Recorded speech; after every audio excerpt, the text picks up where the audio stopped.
Hello everyone, welcome back to another video. तुमने ये बात तो सुनी होगी, whatever you eat, you become that. तुम जो खाते हो तुम वही बन जाते हो. And in the end, if you are a masculine, high testosterone guy, अगर तू ये वीडियो देख रहा है तो I know what you want to become. You want to be an attractive, high value guy, the guy who has muscles, the guy who has a 10 on 10 face, the guy who looks like a Chad. But वो क्या चीज़ है जो तुझे वो बनने से रोक रही है? In the end, meditation, journaling, मतलब exercising, this is all good. अगर तू अच्छे से खा नहीं रहा है ना, you are not fueling your body nicely and optimally. You are never going to become that Chad. You are never going to mock other people. You are never going to ascend. तो आज मैं तुझे बताऊंगा कि what do you need to eat and when do you need to eat. So basically सारे बोलते हैं you become what you eat, you become what you eat, you become what you eat. But ये नहीं कोई बताता कि खाना क्या है. Like okay, ठीक है. I know what I want to become, but what do I eat? और हम सारे foreign YouTubers को देखते हैं. They're eating steaks, eggs, chicken, and lamb and pork all the times, right? वो उनके हर मील में इतना सारा मीट होता है. But then we compare it to our meal, roti, chawal, dal, sabzi, and then we think कि हम उनके जैसे क्यों नहीं दिख रहे? Because they have different genetics, they have different atmosphere, they are exposed to different things. और भाई सबसे पहले तो if you feel very proud कि भाई देसी डाइट खानी है, सत्तू खा के बॉडी बनानी है. मिक्सी में डालो 60 ग्राम चना. I'm a vegetarian. तो जब मैंने ये जर्नी स्टार्ट की थी तो मुझे पता ही नहीं था क्या खाना है, कब खाना है और क्यों खाना है. So हमारी बॉडी के अंदर काफी सारे हार्मोन्स होते हैं, टेस्टोस्टेरोन, कोर्टिसोल, दिस दैट, है ना. और ये सब चीजें रेगुलेट कैसे होती है when you are eating clean food. So step number 1 of finding the perfect diet for you is eating clean. तुम जितना हो सकता है उतना क्लीन खाओ.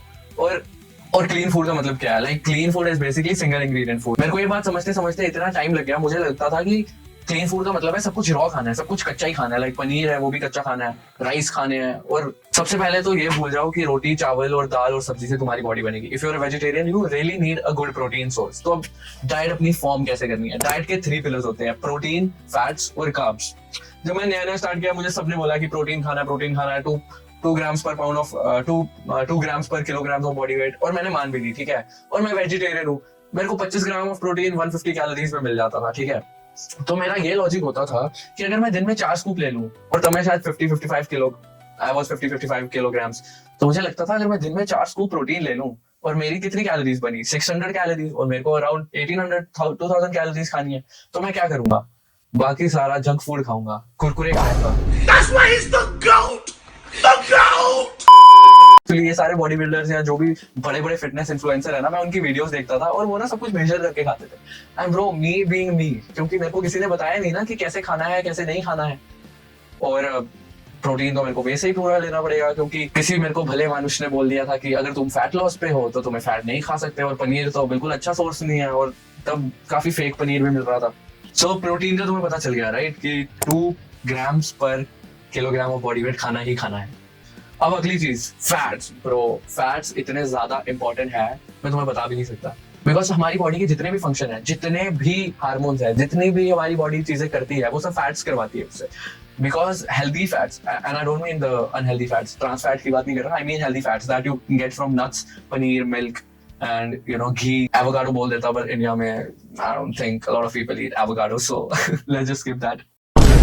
तो अब तुम्हें फैट्स कितनी खानी है? फैट्स हमें खानी है अराउंड 1 to 1.5 पर ग्राम ऑफ बॉडी वेट. जैसे अब मेरा वेट 65 है तो मेरे को कम से कम भी 70 ग्राम, कम से कम तो 65 खानी ही खानी है, मतलब 1 ग्राम पर किलोग्राम खानी ही खानी है. तो लेट्स टॉक अबाउट फैट्स.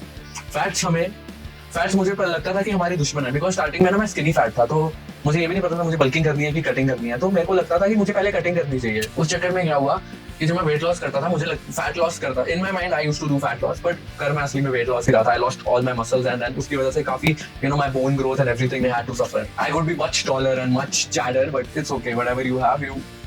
अब मेरे को नॉलेज आ गई है ना, तो मैं अब इससे आगे बढ़ सकता हूँ. मैं पास्ट में जाके वो चीजें करेक्ट नहीं कर सकता, इसीलिए मैं तुम्हें बता रहा हूँ ताकि हमारे हार्मोन्स ऑप्टिमल रहे. ये जितनी भी तुम टेस्टोस्टेरोन कैसे बढ़ाएं, like how to skyrocket your testosterone, और ऐसी वीडियोस देखते हो, ब्रो इससे अच्छा है तुम पहले अपनी फैट्स पे फोकस करो.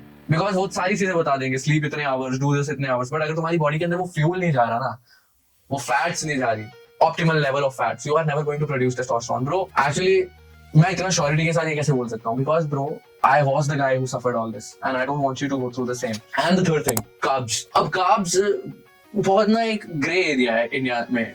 कुछ लोग दे लव कार्ब्स, कुछ लोग दे हेट कार्ब्स, सोचते हैं कि कार्ब्स खाएंगे मोटे हो जाएंगे, कार्ब्स नहीं खा, और कुछ लोग बोलते हैं कार्ब्स तो बहुत जरूरी है। और हमारे Indian parents specially they love carbs, रोटी सब्जी। कार्ब्स का क्या सीन है? कार्ब्स का बस इतना ही सीन है कि तुम्हें वर्कआउट से पहले और वर्कआउट के बाद खानी है, दैट इज इट। और कार्ब्स कितनी खानी है वो भी मैं तुम्हें बता देता हूँ। सबसे पहले तुम्हें एक अपनी कैलोरी पता होगी कि मुझे इतनी कैलोरीज खानी है, जो कि तुमने ट्रायल एंड एरर कर करके देख ली होगी। नहीं तो तुम एक ऑनलाइन कैलोरी काउंटर में जा सकते हो कि इतनी कैलोरीज है। और you can also go to Chat GPT, तुम उस पर अपना वेट और हाइट और एक्टिविटी लेवल बता सकते हो, तो वो तुम्हें एक बेसिक आइडिया देगा। That is never going to be your exact maintenance calorie. जब वो तुम्हें एक बेसिक आइडिया देगा ना, तो वो वाली कैलोरी एक हफ्ता खा के देखो और देखो कि मेरा वेट लूज हुआ है कि गेन हुआ है। तब तुम्हें पता लग जाएगा कि क्या ये मेरी असल में मेंटेनेंस कैलोरी है भी कि नहीं। अगर तो तुम्हारा वेट गेन हुआ है तो means it is more than what your maintenance is, और अगर तो तुम्हारा वेट लूज हुआ है it is less than what your maintenance calorie is. ठीक है ब्रो? तो अब इस मेंटेनेंस कैलोरी में से सबसे पहले अपना प्रोटीन और फैट्स निकालो। जैसे कि तुम्हें पता है कि तुमने 2 ग्राम पर किलोग्राम प्रोटीन लेना ही लेना है, और तुम्हें ये भी पता है 1 ग्राम पर किलोग्राम तुमने फैट्स लेनी ही लेनी है। तो बाकी की जो कैलोरीज हुई उसको कार्ब्स में स्प्लिट कर दो, और वो भी कैसे करनी है? प्री एंड पोस्ट वर्कआउट, क्योंकि हम चाहते हैं हमारी मैक्सिमम मसल ग्रोथ हो और मिनिमम जो कार्ब्स के जो हाई इंसुलिन के नेगेटिव्स हैं, जैसे कि acne and you know bloating and insulin sensitivity, वो रिड्यूस हो। और भाई तुम ये चीज देखना, जब तुम अपने कार्ब्स को सिर्फ वर्कआउट के अराउंड खाना स्टार्ट करोगे ना, तुम्हारा ब्रेन फॉग भी क्लियर हो जाएगा। बिकॉज कभी तुमने नोटिस किया आज संडे है, ठीक है, जस्ट इमेजिन आज संडे है और तुमने सुबह उठ के 2 आलू के पराठे साथ में लस्सी खा ली, साथ में लस्सी पी ली, ब्रो तुम्हें इंस्टेंटली नींद आ जाएगी। क्यों? वो कार्ब्स जो होंगे ना, पहले तो सबसे पहले तुम्हारा इंसुलिन ऐसे स्पाइक करेंगे, फिर एकदम से ड्रॉप। और इंसुलिन क्या करता है? तुम्हें एनर्जी प्रोवाइड करता है। कार्ब्स क्या करते हैं? तुम्हें एनर्जी प्रोवाइड करते हैं।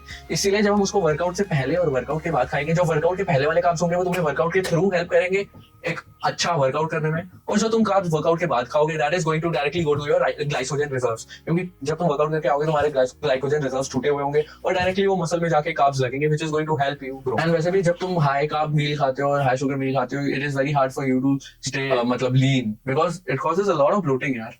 And I'm not going to lie, और हमारे इंडियंस की मेन प्रॉब्लम ही है। अब what is the next thing? Next thing जो सबसे ज्यादा इंपॉर्टेंट है हमारी डाइट में, that is fiber. फाइबर क्यों अब इतना ज्यादा इंपॉर्टेंट है? बिकॉज ब्रो जो तुम्हारा दिमाग है ना, उसके बाद जो दिमाग जैसा एक और ऑर्गन है which is the second brain of our human body, that is your gut. और अपनी गट हेल्थ को प्रोटेक्ट करना बहुत ज्यादा जरूरी है। एंड I'm not ये कोई मैंने ChatGPT से स्क्रिप्ट पकड़ के नहीं बोल रहा, मेरे को सच में मैंने ये चीजें एक्सपीरियंस किया है। जब तुम्हारी गट हेल्थ ठीक नहीं होगी ना, you're going to get gas, bloating, acne, and your hormones are going to get disrupted. But when your gut health is so optimal, when your gut health is on the point, you're going to feel like a superhuman. मतलब you're going to be like, wow. जैसे you know some people say listen to your gut. अब अगर तुम्हारा gut ही गुड़ कर रहा है, so how would you listen to your gut, bro? So इसीलिए you need to really protect your gut health also. So अब gut health को protect करने के लिए क्या कर सकते हो तुम? You can add a lot of fiber to your food, जैसे कि salad. और सबसे बड़ी एक मैं तुम्हें टिप देना चाहूंगा, जो भी तुम्हारी प्री वर्कआउट मील है उसमें तुम ओट्स ऐड कर लो, because oats have a lot of fibre, they have crazy amounts of fibre, तो which is going to help you with repairing your gut. और तुम प्रीबायोटिक्स और प्रोबायोटिक्स भी ऐड कर सकते हो, शायद उसको इस सब गोल बोलते हैं। बट मेरी डाइट में आई हैव इनफ फाइबर कि I don't add extra supplement for fibre. Fibre के अलग से सप्लीमेंट भी आते हैं, which I think is a waste of money, क्योंकि तुम अगर अलग से पैसे देके कोई चीज सप्लीमेंट कर रहे हो, you can add that food directly, जो कि तुम्हें मैक्रोज भी प्रोवाइड करेगा, राइट। एंड अब हमें मील्स खानी कितने टाइम है और कैसे खानी है?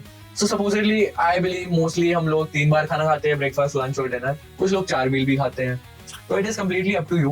पर मैं मेन फोकस तुम्हें यही करना बोलूंगा कि हर मील तुम्हारी 3-3 घंटे बाद होनी चाहिए, ठीक है। ऐसा नहीं है कि 1-1 घंटे बाद ही तुम मील ले रहे हो, एटलीस्ट 3 घंटे बाद एक मील तो होनी चाहिए। और ऐसा भी नहीं होना चाहिए पहली मील सुबह 9 बजे, दूसरी मील है दोपहर को 3-4 बजे, तो एटलीस्ट 3 घंटे बाद तुम्हें कुछ खाना ही चाहिए। और मैं क्यों बोल रहा हूँ? Because there is a thing called muscle protein synthesis, जो कि एक्टिवेट होती है हर 3 घंटे बाद। सो अगर तुम अपनी बॉडी में हर 3 घंटे में प्रोटीन डालोगे, it is going to help you make your muscles even bigger, ठीक है।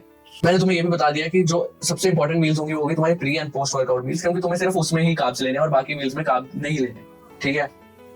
और अब आ जाते हैं व्हाट आर द सप्लीमेंट्स। कुछ ऐसे सप्लीमेंट्स जो कि वेजिटेरियन को बहुत मुश्किल हो जाते हैं ऑब्टेन करना, और जो कि आई फील लाइक कि सारे लोगों को लेने ही चाहिए। सबसे पहला vitamin D, because 90% of Indians are vitamin D deficient, 90% of the world is vitamin D deficient. क्यों? एक बार अपना टेस्ट करा लेना, मैंने भी कराया था, मैं तुम्हें रिपोर्ट भी दिखा दूंगा। क्योंकि आजकल हम बहुत ज्यादा धूप में नहीं खेलते और बहुत ज्यादा आउटसाइड नहीं रहते। जैसे कि मैं हूँ, I work from home, I work on my laptop, so मेरे को बहुत ज्यादा बाहर जाने का चांस नहीं मिलता। पर at least I try 10 to 20 minutes बाहर सुबह मॉर्निंग सनलाइट में रहूं, अराउंड सुबह 8 बजे से लेके 10 बजे तक, क्योंकि उसके बाद जो सनलाइट होती है that is directly going to tan you, which I don't like, and we're already Indians, we are already brown skin, so it doesn't make sense to get more tanner. गोरे करे तो उनकी skin looks very nice when they are tan, but जब हम करते हैं हम काले हो जाते हैं. So I'm not racist, but I prefer my skin color this way as it is. So I don't do more than 20 minutes of sunlight. And the next supplement is omega-3, bro. Like omega-3 for a vegetarian to acquire is very difficult. मतलब I would say अगर तुम non-vegetarian हो, you're eating eggs, fish, you know, and those things, तुम्हारे लिए काफी easy हो जाता है and you don't need to supplement it extra. But अगर तुम vegetarian हो, bro, for looks maxing, for bodybuilding, it's going to make your heart health so good. Brain health, eyes, nails, hair, everything so good. So omega-3 is a must, ठीक है? Or there are some other supplements too, like ashwagandha, ZMA, that I take frequently to lower my cortisol. Because आजकल तुमने online भी बहुत सुना होगा reels में और यहाँ वहाँ कि I don't want to spike my cortisol, so ashwagandha really comes in there and then you know kicks asses. So ashwagandha भी तुम ले सकते हो. This is recommended by Anuj. And I've been taking it since 3 years now. You won't believe it, because जब मैं Canada में एक part time job करता था, even though तब भी मैं इतना स्ट्रेस फील नहीं करता था, and now I realize why, because I used to take ashwagandha every day, and it's been 3 years since I've been taking ashwagandha, and stress is directly related to your acne breakout, your testosterone, and your healthy hormones. So yeah, if you want, you can take ashwagandha too. Or I take ZMA, zinc, magnesium, and B6. मतलब ये सारे वो चीजें हो गई ना बाद में, जब तुम अपना ब्लड टेस्ट कराते हो और तुम्हें पता चलता है कि मैं इन चीजों में डेफिशिएंट हूँ, मुझे ये चीजें लेनी है, तो तुम लेते हो. ऐसे स्टार्टिंग में तुमने कोई किसी को देख लिया ब्रो, इसमें इतना ज्यादा आरओआई नहीं देंगे. सबसे पहले तुम्हें फोकस करना है protein, fats and carbs. That's it bro. इन तीनों चीजों पे फोकस कर लिया तुमने, and you are getting it from the clean sources. Like you know, अगर तुम नॉन वेज हो bro, I am so jealous of you. You can eat eggs, chicken and all those things like fish. मतलब bro, it is like a cheat code for you guys, but for us, like being a vegetarian, पहले तो lean source of protein, there is no lean source of protein, and जो है भी, it is going to be in a packet. मतलब अगर low fat paneer भी है तो पनीर की original form is not low fat. वो उसको स्किम करके स्किम मिल्क से पनीर बनाते हैं तो वो लो फैट पनीर मिलता है, which I don't consume. I consume full fat paneer and I add a lot of whey protein scoop. So usually कभी-कभी मेरे को 2 से 3 स्कूप लेने पड़ते हैं दिन में, which I think is not that bad, but हाँ obviously compared to a non-vegetarian जिसको अंडे में कंप्लीट प्रोटीन मिल रहा है सिवाय विटामिन सी के. I forgot to tell you, vitamin C is very important too. So अगर तुम अपनी healthy skin चाहते हो और एक वो glow चाहते हो अपने अंदर, और you can also have lemon water throughout the day. जब भी तुम पानी पीते हो उसमें lemon डाल के पिया करो, because जो simple पानी होता है that doesn't really help you with hydration. So कभी भी पानी पीते हो, just add a little bit of lemon and pinch of Himalayan pink salt, या काला नमक भी बोलते हैं उसको हमें, and it's going to really help you mog and really help you ascend. That is it from this video. If I haven't covered anything regarding to the diet and you have any questions, just comment down below. I'll answer to all of your questions, and I'm going to see you in the next one. And also, I am accepting all the suggestions and recommendations, like what video should I make next, कि तुम किस चीज पे video देखना चाहोगे. So my name is Anuj. I have built my life from scratch, and I'm going to help you do the same. Welcome to Life Maxing Era.